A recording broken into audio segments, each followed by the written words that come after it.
বৃষ্টিতে ভিজে ভিজে কোথাও ঘুরতে যাওয়ার মজাটাই আলাদা।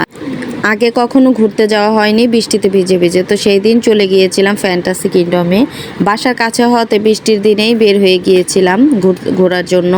তো আমি, আমার ছেলে আর আমার ছোট বোন আমার বাসায় ঘুরতে এসেছিল, ওকেই মূলত নিয়ে যাওয়া। তো আমি ডিসকাউন্টে টিকিট পেয়েছিলাম 50%, তো সেটাতেই চলে গিয়েছিলাম। আর এই জায়গাটা আমার কাছে খুবই ভালো লাগে। ঢোকার পরে যে জায়গাটা, এই যে আমার ছেলে এখানে এটাকে কি বলে জানি না, এখানে সে দুষ্টামি করছিল আর ওরা তাকিয়ে তাকিয়ে দেখছিল সব কিছু। আর আমার ছেলের আর আমার বোন এটা দেখে তো বললো প্রথমে ওরা এই রোলার কোস্টারে চড়বে। তো আমি ওদের বললাম তোমরা আগে পুরোটা ঘুরে দেখো, তারপরে ডিসাইড করো কোনটায় চড়বে। তো আমরা এই যে এক পাশ থেকে হাঁটা শুরু করছিলাম। আর ঘুরতে ঘুরতে আমরা প্রথমে চলে গিয়েছিলাম ম্যাজিক কার্পেটের সামনে। আর এই পাশটা হচ্ছে বাচ্চাদের জন্য। আমার ছেলে যখন ছোট ছিল তখন ওকে এই দিকেই ঘোরাতাম। আমাদের টিকিটের সাথে 12টা রাইড ফ্রি ছিল। তো আমরা প্রথমে এই যে এটার নাম মনে নেই আমার, চাঁদের দেশি বলছিলাম। তো এখানে যাওয়ার পর এখানের সাউন্ডটা দেখে ভয় পেয়ে আর ভিতর পর্যন্ত যাওয়ার সাহস হয়নি। তারপর চলে এসেছি ম্যাজিক কার্পেটের সামনে। ফ্যান্টাসিতে যতবারই গিয়েছি কখনোই এটাতে চড়ার সাহস আমার হয়নি। তো এবার কেন যেন ওদের সাথে সাহস করে চড়েই ফেললাম। তো প্রচণ্ড রকম ভয় পেয়েছিলাম। তারপরে সান্তা মারিয়া, এই যেটা এখানে চড়েছি। এখানে চড়ার পরে আমরা এসে পড়েছি, এই দিক দিয়ে হাঁটছিলাম। আর ফ্যান্টাসির জায়গাটা ছোট হলেও এই জায়গাগুলোতে ঘুরতে আমার খুবই ভালো লাগে, এই দৃশ্যগুলো দেখতে কেন জানি না, তবে খুবই ভালো লাগে। তো এখানে একটু ছবি তুলে নিচ্ছিলাম। আর এই হাঁসগুলো তো খুবই ভালো লাগছিল।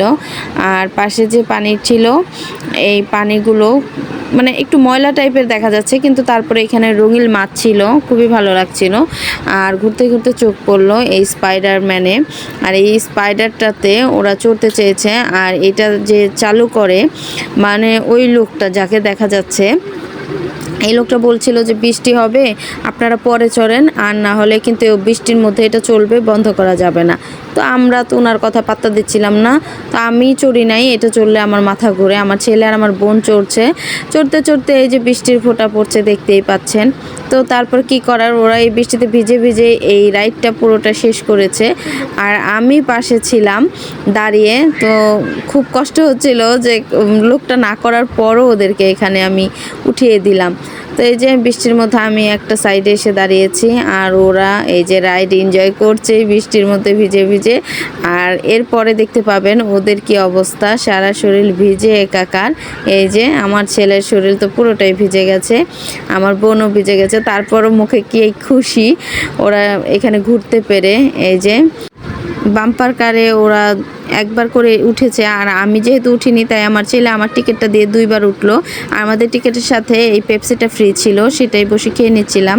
তারপরে আরেক রাউন্ড ওরা হচ্ছে স্পাইডারটাতে উঠলো, কারণ আমাদের 3টা করে টিকিট ছিল, একটা টিকিট অন্য একটা লোক দিয়েছিল। তো আমার ছেলে আর আমার বোন আবার এটাতে উঠলো স্পাইডারে। তো এখানে ওরা 2বার উঠলো। সন্ধ্যা সন্ধ্যা হওয়াতে লাল নীল বাতিগুলো যখন জ্বলছিল দেখতে খুবই ভালো লাগছিল। তারপরে ওরা চলে গেল রোলার কোস্টারে ওঠার জন্য। এই যে আমার ছেলে আর আমার বোন উঠে গেল, আমি উঠিনি আর একটাতেও। আমার খুবই খারাপ লাগছিল ম্যাজিক কার্পেটে ওঠার পর থেকে। তো এই যে আমি দাঁড়িয়ে দাঁড়িয়ে ভিডিও করছিলাম আর দেখছিলাম আশেপাশটা। যখন সন্ধ্যা সন্ধ্যা হয়েছিল, বিভিন্ন কালারের লাইটগুলো আমার কাছে খুবই ভালো লাগছিল। আর লাইটিং আমার খুবই ভালো লাগে দেখতে, তো সেটাই দেখছিলাম। আর এই যে ওরা চলে এসেছে। আমার বোনকে যেন আমি কী বলেছিলাম, ও একটু রেগে গিয়েছিল। আমার ছেলে আবার উঠতে চেয়েছিল, কিন্তু পরে আর উঠেনি সাহস করে। আর এই যে এই দোলনাতে উঠে আমার ছেলের অবস্থা তো খুব খারাপ হয়ে গিয়েছিল, ওনাকে মাথা ঘোরাচ্ছিল অনেক। আর এই যে আমরা এখন জুজু ট্রেনে চড়ে পুরোটাই দেখব। আর এই জুজু ট্রেনে চড়ার পরে আমরা চলে আসতে চেয়েছিলাম, কারণ তখন সন্ধ্যার পরে রাত হয়ে যাচ্ছিল। আর সেই দিন রাত 8টায় বন্ধ করে দিবে ফ্যান্টাসি কিংডম। জুজু ট্রেন থেকে নেমে আমরা চলে গেলাম হুইলে। হুইলে চড়ার জন্য। তো হুইলে চড়ে তো আমার কাছে আরও বেশি ভালো লেগেছে, কারণ হুইলটা অনেক বড় ছিল, আস্তে আস্তে হুইলটা উপরে উঠছিল নামছিল, আর পুরোটা জাম করা দেখা যাচ্ছিল, তো খুবই ভালো লাগছিল। আর এখানে হেরিটেজ পার্কের এই দৃশ্যগুলো দেখতে খুবই ভালো লাগছিল, কেমন একটা ভুতুরে অনুভূতি হচ্ছিল, লাল নীল বাতি। আর এটা দিনের বেলাও যেমন সুন্দর, রাতের বেলাও কালারিংয়ে আরও বেশি সুন্দর লাগছিল। আর এই যে এই জায়গাগুলো ফুল গাছ এত সুন্দর লাগছিল, কিন্তু ক্যামেরাতে অত ভালো আসেনি।